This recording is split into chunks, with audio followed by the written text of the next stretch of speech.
खरं तर आपलं राज्य अबाधित राहावं, आपल्या सगळं असणाऱ्या ठिकाणी कायमस्वरूपी चांगला आनंद आपल्या संसारामध्ये राहावं असं जर तुम्हाला वाटत असेल तर रामाची सीता रामाला निघून द्या आणि रामाबरोबरच्या दुश्मनीच्या ऐवजी जर मैत्री पत्करली तर आपलं खरं कल्याण होणार आहे असं बिभीषणानं म्हटलं. पण कटू सत्य होतं पण रावणाला झोंबलं. तळपायाची आग मस्तकाला गेली, डोळे लाल बुंद रावणाने केले. बिभीषणानं ओळखलं दादाला राग आलाय. दादा, मी लहान तोंडी मोठा घासलोय, मला माफ करा, पण हे कसं काय करू शकत नाहीत, मी सिद्ध करून धावतो, मला 2 मिनिट वेळ द्या म्हणला. आणि बिभीषणाला खरोखरच आपला भाऊ वेळ मागतो म्हणून रावणाने 2 मिनिट वेळ दिला. आणि बिभीषण सांगू लागला, दादा, पंचवटीच्या परिसरामधून सीतेचं अपहरण केलं ना आपण, अशोकवनामध्ये तिचं वास्तव्य केलं. आणि अशोकवनामध्ये सीता असताना एक वानर सीतेची शुद्धी घेण्यासाठी आलेला होता, हनुमानजी. ते वानर येत तेव्हा हे सगळे बोलणारे गावातच होते का परदेश दौऱ्याला गेलते? रावण म्हणला सगळे गावात होते.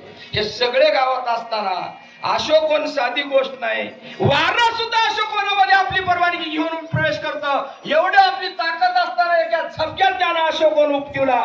दुपारा लंका जाळली. दादा, आता एक नाही 18 पद्म वानर, 72 कोटी अस्वल, 56 कोटी माकड, एवढा जनसमुदाय घेऊन राबवतं, ह्याचं कसं होईल? वानर सैन्य परमित हाती पर्वत छेदी, सागरी भानी त्वरित खेळाची शेतू बांधिला. म्हणजे मोजमाप न करणारे एवढे वानर एकत्रित झाले, रात्र सिंधूचं बांधकाम पूर्ण केलं असं सांगू लागला. करोनी या लंकाला वानर प्रवेश आधी लावणी वस्तू वेग अनेक कजारी वानर घुसले, राक्षसाला दामतून मारू लागले. पुन्हा एकदा लंकेत जावं. काय झालं? सैन्य बहु झालं भगवंता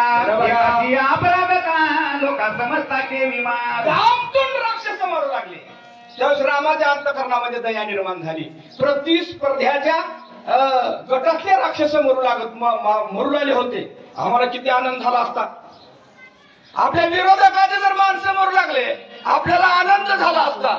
आता काय सांगावं तुम्हाला, एखादी पार्टी इकडली असली तर त्या पार्टीत तिकडल्या वार्डातलं दुसरे लोक असतील तर दुसऱ्या पार्टीचे असतील तिकडे विकास कमी आहे ग्रामपंचायतचा.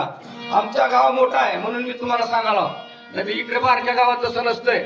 नशिबानं एवढं देवानं ह्याच्या हातात दिली, पाऊस पाडायचा ह्याच्या हातात नाही मुरा सरपंचाच्या, नाहीतर 2-3 वार्डावर कायम दुष्काळ राहिला असता. चला, श्रीराम दिन दयाळ श्रीराम श्रीमान कृपा कंदोळ प्रणत बाळ श्रीराम रुपयाचा गोवळा राम जीविता जीवाला राम कृपाळू कळवळा लोका सगळा देखोणी रामे जगाची उत्पत्ती रामे जगाची स्थिती रामे जगाची वितरण सत्यमूर्ती श्रीराम निरापराध केली मारू मरण मांडला सीताच्या रूपात विलांग दुर्वात तुझ्याच रूप बोला का. बघा, तर आतापर्यंत 2-4 ओव्या वाचल्या. राम माझा दयाळू आहे, राम माझा कृपाळू आहे. हनुमानजीने सांगितलं प्रतिस्पर्ध्याचे जरी राक्षस मरत असले तर अंतःकरणामध्ये दया निर्माण झाली. आणि शिष्टाईचं ठरलं. शिष्टाई म्हणजे काय माहित आहे का? सामोपचारानं जर प्रश्न मिटत असाल तर युद्ध करायची गरज नाही. सामोपचारानं